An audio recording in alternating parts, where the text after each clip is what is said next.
好来，乡亲啊，继续来看外交部公布新护照，把这个台湾放大了。因为一直以来，台湾的护照拢甲中国的护照互相搭填，互外国人分袂清楚，所以政府甲台湾的护照做一个大变动，甲台湾的英文字“台湾”的这个字样甲放大，这个中来放咱的国徽，中华民国的英文字，就甲这个缩小，甲放伫这个国徽的圆壳内底，甲国徽来刻一连。外交部长吴钊燮讲，这个设计上会当展现着台湾，阁会当来保留着护照的原形。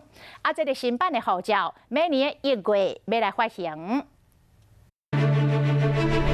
咱国护照改头换面啊，本来元素拢伫咧，要搁看一个真古板顶面这个 ROC 的字，被缩小到护照正中这个国徽面顶。下开台湾护照甲 passport 嘛重新排列组合，将台湾甲 passport 连做伙，这个台湾的字体明显有放大一倍。伫外国加较好认